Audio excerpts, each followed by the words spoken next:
In these challenging times, it's natural that we think first of those we serve, the world's most vulnerable children.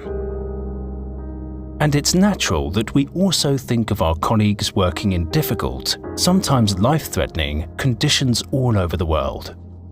But today, we celebrate somebody else. Today we celebrate a group of people who have shared our vision for more than 70 years.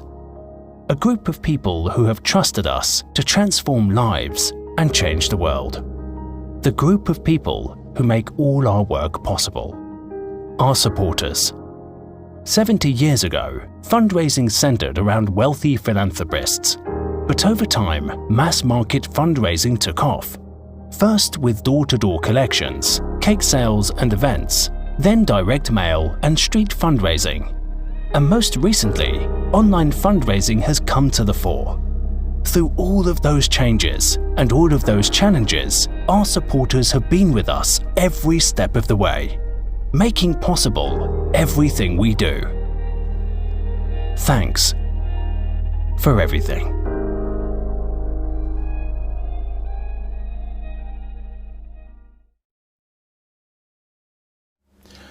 Hello and a very warm welcome to this World Vision United webinar. I'm really glad you could join us today. Over the last year we've shared with you our journey to create the newest version of World Vision's international fundraising platform. And you've had a chance to hear how our design system has been developed, you've had a chance to contribute to our feature development using Product Board, and you may well be preparing your own office to launch United 4. Over the last year, a lot has changed around us in the world. The global pandemic has made life even more difficult for the world's most vulnerable children. It's presented new challenges to our own work in the field in many places around the world. And it's also changed unmeasurably the lives of many of our supporters around the world. Our supporters have moved many aspects of their lives online with a speed and a breadth that we never would have thought possible a year ago. And because of that, their expectations about the quality and the speed of the relationships that they build online and the interactions that they have online have grown way faster than we planned. So today I'm really excited to be able to share with you the new version of World Vision United, the platform that's been designed to meet and exceed those raised expectations in very challenging times. World Vision United 4. United 4 has been designed to catch the eye. We make the most of our beautiful images from around the world and we bring them together with a rich but simple set of controls. The result is that navigating around the platform is effortless and rewarding. There's always something interesting just within reach. Our mobile first approach meets our supporters where they are on ever more powerful handsets and tablets with effortless touch-based navigation that's now become second nature to many of us.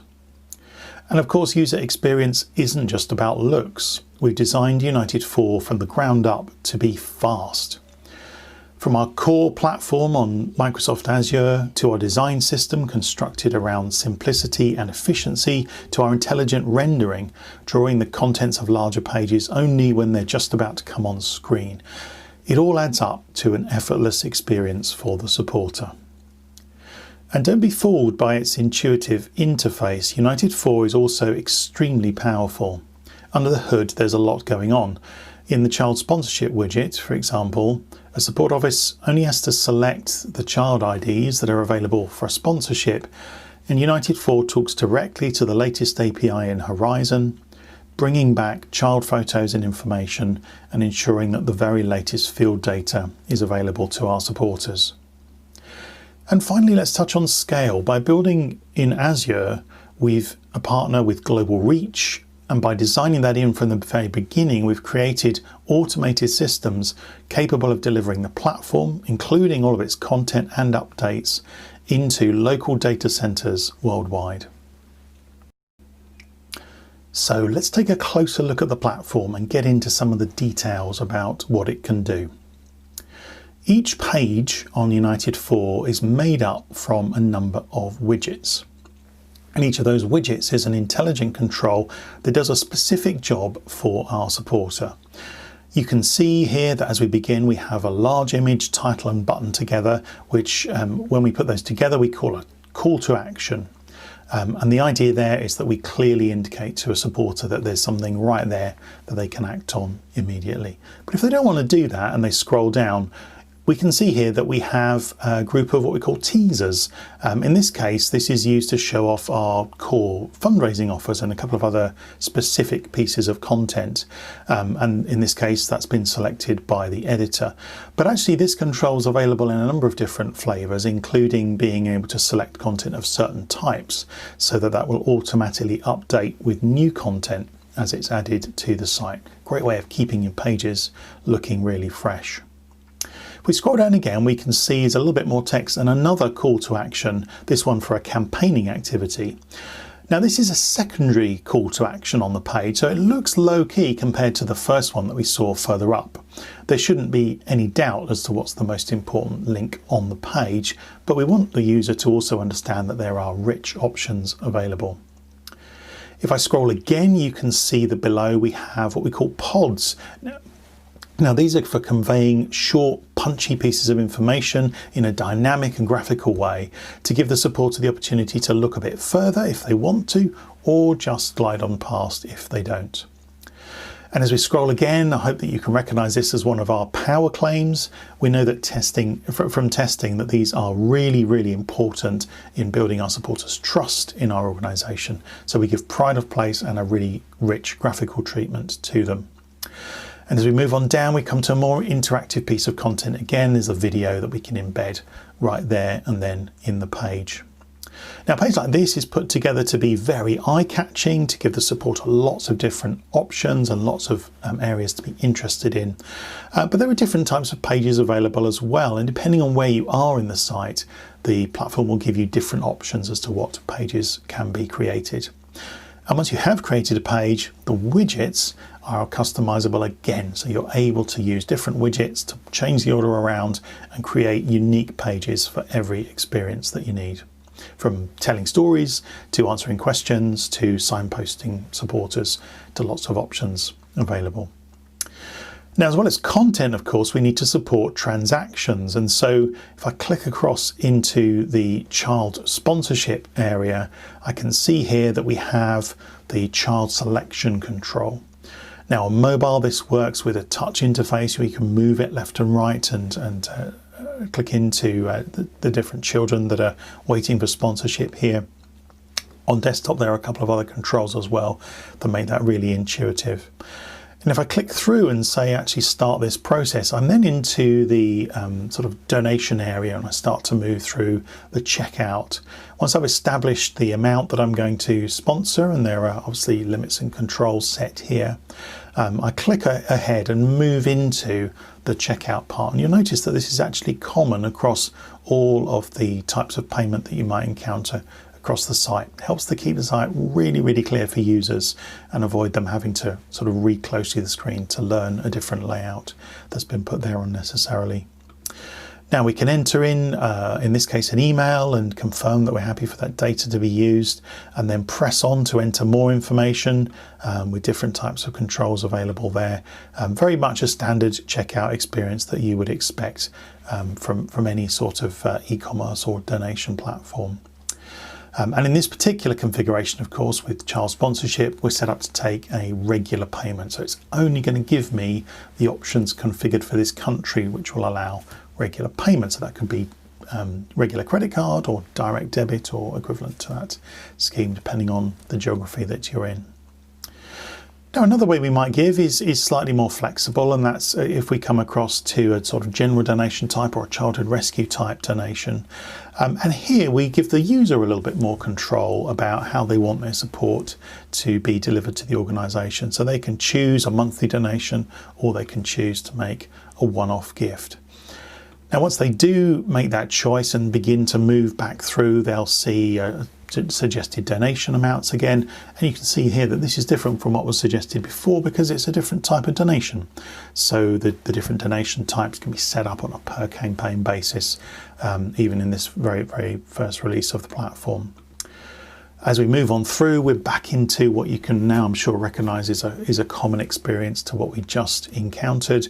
And because I've been using this site today, it's remembered my details and made my form filling just that little bit quicker and easier. As I move through the platform here, because I'm making a one-off gift, it'll give me different options. In this case, it will give me the credit card options available for this particular configuration. And those options, again, are set up on a per site basis, depending on what you have available in your particular geography. Now, it's one thing to see the platform demoed on screen for you, but of course, what I really want to do is put it into your hands. So at the end of this webinar, I'll share a link with you, and you better visit that demo page that I shared with you right at the beginning of the demo and check it out for yourself. Have a little bit of a click around. Obviously, we haven't made the checkout pages available in that demo because we don't want to be taking your money, but you can at least get a glimpse of how it works on different devices and using your own particular setup.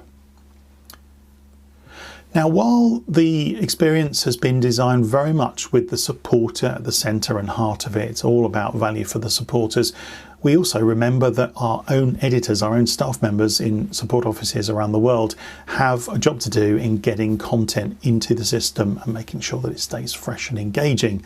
And that's been really important to us as well as we've put together World Vision United 4. So if we take a little look behind the scenes of United 4, we can see how the content management system works. Now, if you've used content management systems elsewhere, I'm sure you'll recognise this kind of layout where we have the different things that the content management system can do in menus across the top, our content tree or hierarchy, depending on what you want to call it, down here on the left, and this is the one for the demo site, which I'll share with you at the end of this webinar. And then when you click into a page, you then see the information relating to that page come up over on the right hand panel, which of course is where all the action takes place and where the editor comes into play. Now, I mentioned that there were different types of pages available within World Vision United, and when you click next to a section or another page, you'll get the different options available for what type of page you can create in that part of the site. And those options vary depending on where in the site you are to maintain a really logical and intuitive approach to navigation for supporters as they use the sites. Now, when you create a page, you're then able to get into the widgets. Now, I mentioned these earlier on, and you can see here the widgets that I went through in the demo that we looked at just a few moments ago. The CTA is a call to action, and it's a hero because it's a big one right at the top of the page. So you can see here the image that I shared. You can see the other information relating to that, the title and subtitle, the destination of that link, and other things to do with that particular widget. And the other widgets are there as well. They're all listed in this particular order, and they're all identified with different icons so that you can see at a glance what kind of widgets you have in play. It's very easy to add new widgets. We can simply come in and say, for example, I want to create a highlight block box here, and I can go in and enter some text and subtext, add a call to action and highlight that particular thing. Or I can just take that out if I don't need it. Again, quite a helpful sort of intuitive way to do things. Things kind of move as you expect them to move, and you're able to pick up items and move them around kind of as you would expect to on most modern operating systems. You'll also find as you move around the place that there's quite a lot of help available to identify what each thing is. The little red stars there identify that it's compulsory, and that's intelligent. If you enter, for example, an image, the alt text for that image, which is the text displayed on a screen reader to someone with a visual disability, that then becomes compulsory. Whereas if the image is removed, obviously we don't need an alt text. So the system's pretty intelligent about what it asks for you. When you've got the page looking how you want it to look, it's then really simple to make a save there and then call up a quick preview, which lets you see the page as it would appear to the user, but before it really goes anywhere. And you can see here that this page is looking pretty similar to the one I showed you because I haven't made any changes. But when I have made changes and I really want those to go forward, what I can do is save and publish those changes, and that pushes the changes out to your national staging site. So for each country running World Vision United, you have a staging site which you can use to put together entire campaigns or new sections, get it all ready, get everybody's sign off that you need and input that you need before you then have your editor publish those pages across to the live site. So now you've seen what the platform looks like and had what I hope is a helpful look behind the scenes at how it all is controlled.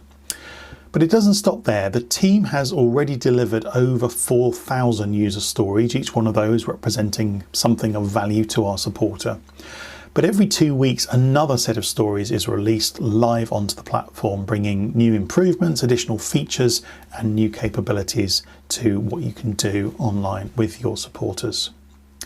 You can keep up to date with what's new on the platform by checking out the United Community Hub, where you'll find release notes for every release, which tells you exactly what's gone into the platform. You can also find links to those in those release notes to the comprehensive online help, which is updated each time we release new capabilities. So your online help is always up to date with what the platform can do on that particular day. Now, as we're preparing to put out the platform in several countries, our minds turn to what results we're expecting to see. With the analytical capabilities that are built into United 4, we'll be monitoring those key metrics at each stage of our race framework and optimizing them as we go. But of course, that comes after we go live in certain geographies. But even today, we are able to assess the platform on a really important metric, and that's the metric of speed. Now, as I mentioned earlier, speed is one of the key factors in user experience. None of us like to be kept waiting for computers. But speed is also important in another way, and that has to do with search engines. Search engines put fast sites higher in their listings, and they penalise slow sites by showing them lower down. They basically take the opinion that fast sites are better than slow sites, which is kind of in line with our own expectations. Now, this combined with the performance in the improvement in real-world performance means that a faster site not only gets ranked more highly for a natural search, but it also gives rise to lower advertising costs when we're doing paid search. Now, we've taken a look at the performance of various World Vision sites, which you can see here in orange, and sites belonging to our competitors, which you can see here in the blue. And we've used a tool called Google Page Speed Insights, which is no surprise, gives a very good idea of how fast Google thinks a particular page is going to be, or a particular site is going to be. This is a really widely used internet benchmark for analysing site speed. Now, as you can see, the sites of World Vision offices sit right in the middle of those of our competitors, with some of our sites, notably World Vision US and the previous version of World Vision, United 3, sitting right there near the top of the group. The best performer here is Save the Children, with a combined score on desktop and mobile of 57 out of a possible 100. So we're really pleased on the basis of initial testing to see that United 4 goes straight in as a top performer with a combined score of 70. And whilst that performance on desktop is better than any of our benchmark competitors, it's on mobile where United 4 really shines, beating its nearest competitor by a margin of more than 60%. And that's before we started to optimise the United 4 platform for speed. But speed's not the only thing we got excited about today. I'm also really pleased to announce the broad support for payment providers that the platform is offering, even in this first cohort. This quarter we'll be launching sites with using NetBank's, Stripe and Adyen for card payments, debit cards and credit cards, PayPal for PayPal payments as well as credit card via PayPal, and direct debit for UK-based regular payments. And the modular architecture of United 4 means that we're able to slot in new payment providers as time goes on, and we're planning to do that already for the following cohort. So there will always be appropriate payment providers for the geographical location you're in to make sure that you can accept the broadest range of payments possible. And as well as different payment providers across different regions, we're also supporting a whole bunch of different CRM systems, because we don't want any office to be held back from launching on United 4 because of its CRM. So in this very first release, we're supporting Echo and Simmer. And moving forward, as we go through into the new financial year, we're adding support for iVision and Microsoft Dynamics, working with our colleagues in Global IT. So I'm super excited that the first sites on the new platform are really starting to come together now. We're going to be launching United 4. One of the first countries actually that will go out the door is in South Africa, where we can bring our very latest technology very close to the work that we do with some of the world's most vulnerable children. Super excited to see what results we can achieve in that dynamic and growing office. And also in cohort 1, we're preparing sites for the UK and for Spain, which will be launching as well. And we've also been thinking ahead to cohort 2, the second group of countries coming on board. We now have a group of countries finalising their plans to go live with us in the first few months of 2021. If you're not already talking to us about cohort 2, I'm afraid that cohort is now full. So we're going to be looking slightly further ahead than that to start to identify countries who want to launch in cohort 3 and later on through next year. Now, by that time, April to June, cohort 3 period, we're expecting that the My World Vision portal will be live in World Vision United, continuing our current rate of delivery. And that means that any country, including those that are currently on World Vision United 3, should find all the features available that they need to launch with the new platform. So if you're not already in touch and working with us on when you might launch, please do make contact with Ria George and start that conversation so that we can get a sense of where you might launch and make sure that we avoid any disappointment if you're hoping to launch at a particular time. Ria's team will work with you to provide everything you need to get started before you actually launch on United, and will also work through after launch and delivering that proactive support and ongoing training online as new capabilities are launched on the platform all the time. And Ria's team will also keep you up to date with all the new features that go live, so you know what's coming soon. So as we draw this to a close, I'd like to just take a moment to acknowledge the extraordinary effort that the whole team has put in to bring United 4 to this point during some incredibly difficult and challenging times for all of us, even in support offices. We started this program back in February, and despite the challenges of COVID-19, we're on schedule and on budget with where we wanted to be today. Now, when we return for our next webinar, we'll be revising the format slightly based on your feedback and obviously the new phase that we're in now as well. We'll take some time each time in the webinar to demo the new and important features that have come through. Maybe not every detail, but at least the new exciting things that have come on since we last looked at the platform in the webinar, and maybe go back and fill in some of the ones that I haven't had time to cover today as they come to the fore. We'll also be sharing with you the results that countries are finding when they launch World Vision United 4, and sharing with you the work that we're doing to further optimise and improve those results around acquiring new supporters and giving them a fantastic experience of World Vision as they move through their journey with us. And we'll also be keeping you up to date with the different cohorts, with what's available, when you might want to get involved, when you might want to start thinking about your own plans for United 4. And finally, we'll also bring back the Q&A section at the end of the webinar, so you'll have a chance to answer any burning questions live on the webinar. So that brings this session today to a close. I'm really pleased you could join us for this webinar. Thank you for being here. Very much look forward to seeing you at the next webinar. Until then.